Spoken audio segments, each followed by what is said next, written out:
ನಮಸ್ಕಾರ ಮಲ್ಲಿಕಾರ್ಜುನ್ ಸರ್. ನಮಸ್ಕಾರ madam. First of all thank you for your time. ನಾನು ಕೆಲವೊಂದು ಪ್ರಶ್ನೆ ಕೇಳ್ತೀನಿ, ನಿಮ್ಮಂತ ವಿಡಿಯೋ ನೋಡೋರಿಗೆ ಹೆಲ್ಪ್ ಆಗುತ್ತೆ, ಕೇಳ್ಬೋದಾ? ಓಕೆ ಮೇಡಮ್, ಕೇಳು. ಓಕೆ. ಸೊ ಮಿಲೆನಿಯಲ್ಸ್ ಗ್ರೂಪ್ ಬರೋ ಮುಂಚೆ ನಿಮ್ಮ ಭಯ ಅಥವಾ ಕನ್ಫ್ಯೂಷನ್ ಟ್ರೇಡಿಂಗ್ ಬಗ್ಗೆ ಏನಾಗಿತ್ತು? ಆ್ಯಕ್ಚುಲಿ ನನಗೆ ಇದ್ರ ಬಗ್ಗೆ ನಾಲೆಡ್ಜ್ ಕಡಿಮೆ ಮೇಡಮ್. ನಾನು ಮಿಲಿಯನ್ ಗ್ರೂಪು ಇನ್ಸ್ಟಾಗ್ರಾಮ್ನಲ್ಲಿ ಚೆಕ್ ಮಾಡಿದಾಗ ನೋಡಿದೆ ಸಾರು ಎಲ್ಲ ಹೇಳೋದು, ನೀವು ಯಾರನ್ನ ಇದು ಮಾಡಿ ಅಟೆಂಡ್ ಮಾಡಿ ಎಲ್ಲ ಕೇಳೋದು, ಅದೆಲ್ಲ ನೋಡಿದ ಮೇಲೆ ನನಗೂ ಅನ್ನಿಸ್ತು ಇದು ಮಾಡಬೇಕು, ನಾನು ಟ್ರೈನಿಂಗ್ ತಗೋಬೇಕು ಅನ್ನೋದು ಇಂಟ್ರೆಸ್ಟ್ ಬಂತು. ಅದು ನೋಡಿ ನಾನು ಬಂದಿರೋದು ಮೇಡಮ್ ಇದು. ಓಕೆ, ಬಟ್ ನಿಮ್ಮ ಕನ್ಫ್ಯೂಷನ್ ಅಥವಾ ಭಯ ಈ 3 ದಿನದಲ್ಲಿ ಏನಾದರೂ ವ್ಯತ್ಯಾಸ ಬಂದಿದೆಯಾ? ಸ್ಟಾರ್ಟಿಂಗ್ ಇತ್ತು ಮೇಡಮ್, ಕನ್ಫ್ಯೂಷನ್ ಇತ್ತು, ಭಯನೂ ಇತ್ತು.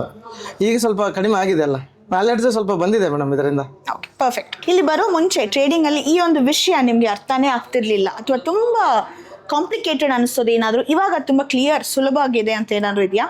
ಮೊದಲು ನಮಗೇನು ಅರ್ಥ ಆಗಿದ್ದಿಲ್ಲ, ಈಗ ಬಂದಮೇಲೆ ಕೆಲವೆಲ್ಲ ಅರ್ಥ ಆಗಿದೆ ಮೇಡಮ್ ನಮಗೆ. ಆ್ಯಕ್ಚುಲಿ ಏನಾದರೂ ಪರ್ಟಿಕ್ಯುಲರ್ ಆಗಿ ನಿಮಗೆ ಒಂದು ಟಾಪಿಕ್ ಅಥವಾ ಏನಾದರೂ ವಿಷಯ ತುಂಬ ಈಸಿಯಾಗಿ ಇವಾಗ ಅನಿಸ್ತಿದ್ಯಾ? ಹಾಂ, ಅರ್ಥ ಆಗಿದೆ ಮೇಡಮ್. ಲಾಟ್ ತೊಗೊಳೋದು ಹೆಂಗೆ ಅವೆಲ್ಲ ಗೊತ್ತಾಗ್ತಾ ಇದೆ ಮೇಡಮ್ ಈಗ. ಪರ್ಫೆಕ್ಟ್. ಮುಂಚೆಗೆ ಹೋಲಿಕೆ ಮಾಡಿದ್ರೆ ನಿಮ್ಮ ಕಾನ್ಫಿಡೆನ್ಸ್ ಲೆವೆಲ್ ಈಗ ಎಷ್ಟು ಮಟ್ಟಿಗೆ ಬೆಳೆದಿದೆ ಅಂತ ಅನಿಸುತ್ತೆ ಮೇಡಮ್? ಮುಂಚೆ ನನಗೆ 0 ಇತ್ತು ಕಾನ್ಫಿಡೆನ್ಸ್, ಇವಾಗ ನಿಯರ್ ಬೈ ಒಂದು 60% ಇದಾಗಿದೆ ಮೇಡಮ್. ಧೈರ್ಯ ಬಂದಿದೆ, ಇದನ್ನು ಮಾಡಬೇಕು, ಜಾಸ್ತಿ ಲಾಟ್ ತೊಗೊಂಡು ಲಾಭ ಮಾಡ್ಬೇಕು ಅನ್ನೋದು ಒಂದು ಇದೆ ಮೇಡಮ್. ತುಂಬ ಇವಾಗ ಒಂದು ಚುರುಕ್ ಬಂದಿದೆ, ಇನ್ನೊಂದು 40%. ಈಗ ನಮ್ಮ ಫ್ರೆಂಡಿಗೆ ಏನು ಹೇಳಿದ್ದೆ ಅಂದ್ರೆ ಮೇಡಮ್, ಹೋಗೋದ್ರೊಳಗೆ ಒಂದು 5 CR ತಗೊಂಡು ಹೋಗ್ಬೇಕು ಅನ್ಕೊಂಡಿದ್ದೆ. ಓ ಲವ್ಲಿ, ಹಂಗೆ ಆಗಲಿ ಸರ್. ಸೊ ನಿಮ್ಮಂತೆ ಬಿಗಿನರ್ಸು ಏನಕ್ಕೆ ಈ ಪ್ರೋಗ್ರಾಮ್ ಅಟೆಂಡ್ ಮಾಡಬೇಕು ಅಂತ ನಿಮ್ಗೆ ಅನಿಸುತ್ತೆ? ಮೇಡಮ್ ಇದರಿಂದ ಆ್ಯಕ್ಚುಲಿ ಸಣ್ಣ ಪುಟ್ಟ ಕೆಲಸಗಳು ಮಾಡ್ತಿರ್ತಾರೆ, ಆಮೇಲೆ ಬೇರೆ ಬೇರೆ ಜಾಬ್ಗಳು ಮಾಡ್ತಿರ್ತಾರೆ.